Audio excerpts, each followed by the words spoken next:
I'm about as happy as a puppy with 2 Peters. And you know why I'm so happy? Is because I finally got a hold of a Chinese device that vapes 20 plus watts. Today I'm going to be talking about the 722 APV. The company that manufactures this product is a company by the name of Pioneer for You, and they're out of China. And I'll tell you what, I was kind of skeptical at first when I purchased this. And by the way, I purchased this device from an American company called eciggity.com. Here's the link below. I'll have a link in the description. But when I purchased this, I was like, oh, you know, now China's got a 20 plus watt device. How's it going to rival towards the DNA 20s? I thought when I first got this, I was going to be disappointed. But I don't look that way now, do I? Now this thing is a beast. I'm going to go over the pros. I'm going to go over the cons. And then what I'll do is I'll dive down, talk about the specs, show you guys how to go in the menu screen, how to navigate it, how to bump up the wattage, etc. First, the pros, and there are a lot of pros. One, this thing is a beastly, huge device, okay? This is a 26650 APV. First regulated APV that I've used that uses a 26650. And for those of you guys who do not know, 26650 batteries, they're humongous. They last forever. Right now I've got a 1.3 ohm microcoil in here using 28 gauge Canthal, and I can get 6 to 7 hours of regulated vape time. It only holds a 26650, by the way. It doesn't hold anything smaller. It don't make a difference for me because I like big mods, okay? It's a chunky beast. King Kong size. Alright, so I've got this shotgun mechanical mod right here. Now this is a 18650 mechanical mod. Look at the size comparison. I mean, it is a monster compared to this thing. Here's the Hades mechanical mod, 26650 mechanical mod. I mean, look how much taller this thing is compared to the Hades mod. Now, granted, the Hades mod is a unregulated device. This is a regulated device. It's got some circuitry in there, which we'll go over in a bit. It's even wider than the Hades mod. There's the Panzer next to the 722. Just dwarfs it. Dwarfs any other 2 mod that I own. For me, that's a pro. Like I said, I like bigger devices. Going back to battery life, and because this thing holds a 26650 battery, I mean, the battery life is fantastic. Oh yeah. With a sub-ohm build, let's say I build a 0.8 ohm microcoil, I can get 5 hours of regulated vape time. Now anything 1 ohm or above, I can get 6 to 8 hours of regulated vape time. Again, regulated, okay? The circuitry in this device regulates the battery, which means every hit that you take, you're going to get the same hit from the time that the battery is fully charged to basically the time that the battery is completely dead. Same vape every time! Same consistently. Doesn't get any better than that, does it? The way this device is machined, handcrafted, etc., I mean, it is easily on par with all these other high-end devices that cost $200, $250, some that are $300. It's up there as far as the way this is machined. It's made of stainless steel. It's got like a two-tone, which I'll show you guys in the close-ups. The threads throughout this device, buttery smooth. It's got an OLED screen, which I'll show you guys in the close-ups. The OLED screen is clear as day. When you are navigating in the menu screen, you can see everything crystal clear. Oh yeah, did I mention it vapes up to 22 watts?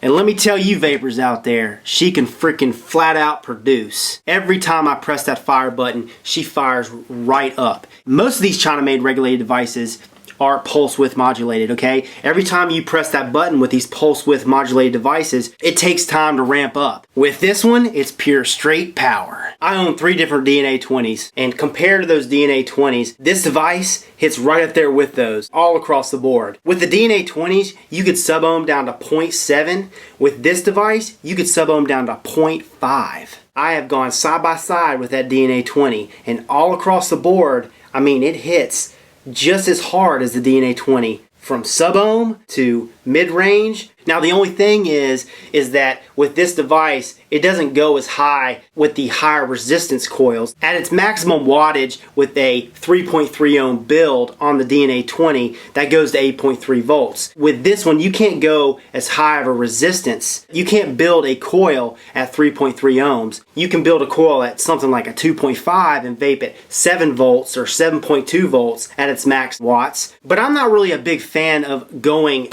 that high of a resistance build. You got 8 vent holes at the base for battery leakage. So yeah, I'm super stoked about this product, and I'm super happy because finally China has come up with a device that vapes 20 plus watts. I mean, how long have we been looking for that? It's been what, 3, 4, 5 months? China has stepped in and they're gonna make these devices more accessible. Another pro, there is a floating pen. First floating pen that I've dealt with on a regulated device. Some of these 510 connections on these devices protrude more than others, and because of the floating pin, everything that I've screwed onto this device fits flush. I didn't mention this, but the 510 connection threads are also buttery smooth. Anything that I've screwed on to this device screws on with ease. Now the cons, or should I say con. Really, the only con that I could think of, and it's not a con for me, but it may be for you. If you like smaller devices, this device is not for you. I mean, this thing is a tank. It is heavy. With the battery not even in there, it's heavy. There are times when I'm vaping this thing, and you know, I'm a pretty big guy,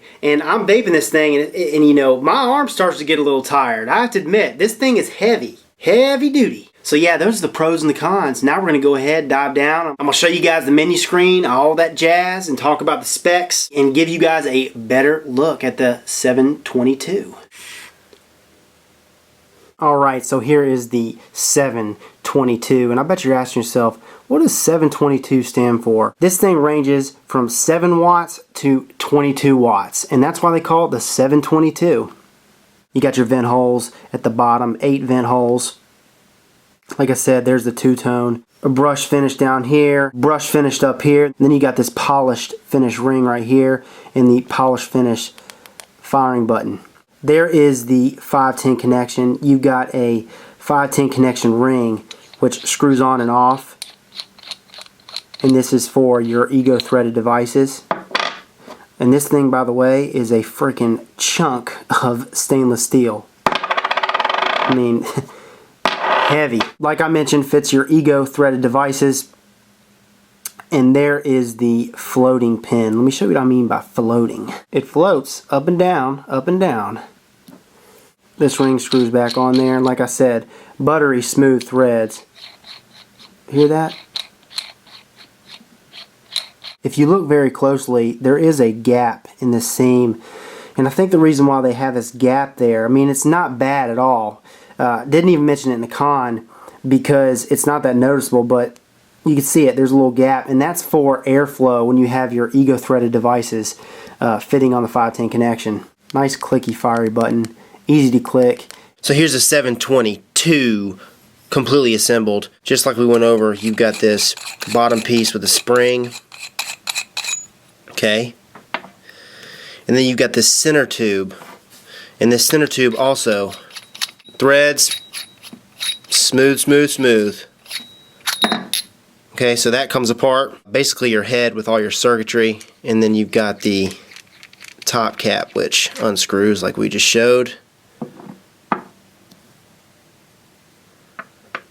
But that's the 722 broken down, and I just wanted to show you guys that as well. Goes back together the same exact way as I took it apart.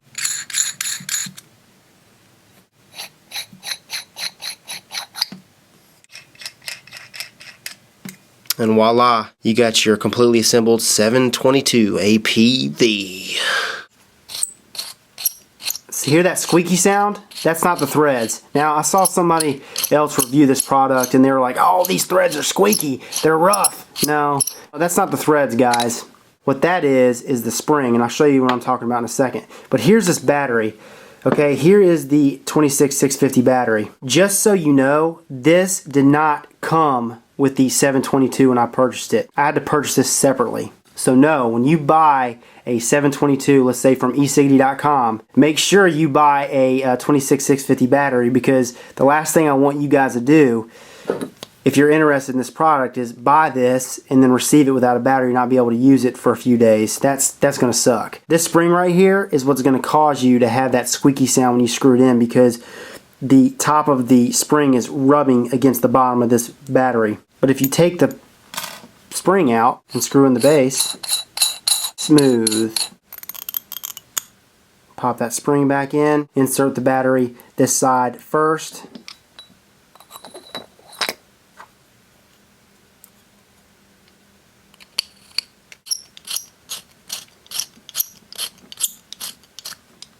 So I'm going to go ahead and screw on this Zenith version 1. Now you see how I have the adjustable 510 connection pin unscrewed pretty much all the way. I did that because I'm going to show you that with this floating pin at the 510 connection, it's going to adjust and this device is going to sit flush.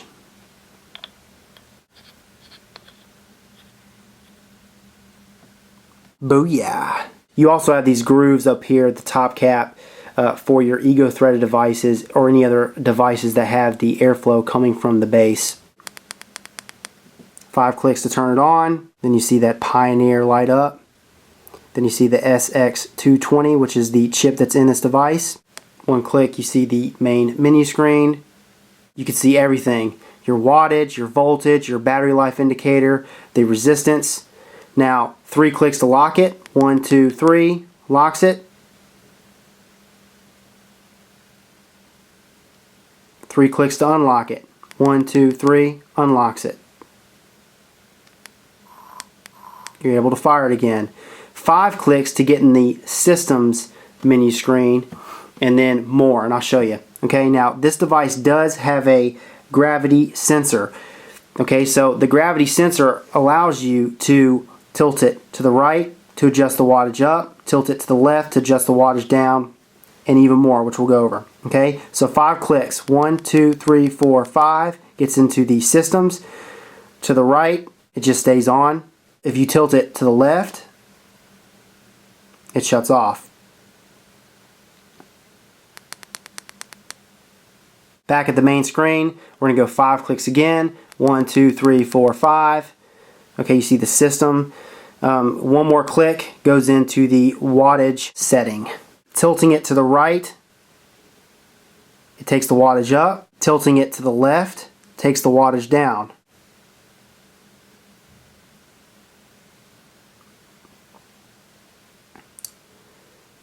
When you want to set it, tilt it back up. If you want to take it back up, tilt it to the right. As you can see, it starts to speed up faster and faster. Stop. Let's say I want to take it to 21.5. Boom. Stop. So whenever you're done adjusting, just tilt it back up straight. 1 more click takes me to an exit screen. Either way, right or left takes me back to the main screen. Boom. Back in the main screen. So that is how to navigate on the 722. Like I mentioned, this device is 30 millimeters in width. It's a monster. The Russian Big would fit perfectly on here and sit flush. In length, this is 138 millimeters. It's got that OLED screen like I mentioned. It's 16.5 millimeters in width, 13.3 millimeters in height. I didn't mention this in the pros, but it has this launching pad right here. As you can see, it acts like a grip. So the reason why I like it is my thumb never slips off. Or if I'm firing it like this, my index finger never slips off. It's got a good place for my fingers to rest, and I really like that. It's got that SX220 chip in there, and the company that makes this, Pioneer for You, it's the same company that makes the SX200 chip, which goes in the Sigelli 20 watt. All you need to know is you got the fire button to fire it, the fire button to get in the menu screen, and then when you get where you want to get, you adjust it by tilting it to the right or tilting it to the left. And when you're done adjusting it, you just tilt it straight. So that is the 722. Let's go ahead and take it back to the original screen. Alrighty, so that is the 722. Like I said, I purchased this from an online company based in the States. They're actually based in Hawaii, and they're called esiggity.com. Again, here's their link right here. Now here's the problem. I went back to look and I couldn't find it on their site. That's a bummer. So what I did was, they have this search column in the top right hand corner, and I just typed in 722 and I found it. But when I found it, I found that they were out of stock. So what I think they did was, since they're out of stock, they probably hid it so people can't find it or see it. But yeah, they're out of stock, and there's a reason why they're out of stock. This thing is freaking a bitchin' device. So yeah, eSiggity, they didn't have it in stock, but I found another online company that does, and that's a company called SmilingVapes.com. Here's the thing though, I've never purchased anything from SmilingVapes.com, so I really can't vouch for them. But they're the only other ones that I see that have this device in stock, so I thought I'd let you know. How much was this device? Well, from eSiggity, this device was $135 and some change. Do I think it's worth it? Yeah, I do. Because it's the first 20 plus watt device that I've used from China. Even though eSiggity is out of stock, I know that over time, these things will be popping up all over the internet. You know, you'll be able to find them anywhere. So for $135, yes, I think it's definitely worth it. And I think that the more and more of these type of devices that are made, especially from China, the price will drop. I'd like to see something like this be below $100 within the next 6 months. That'd be nice. This is Rip Trippers, and remember, smoking is dead, vaping is the future, and the future is now.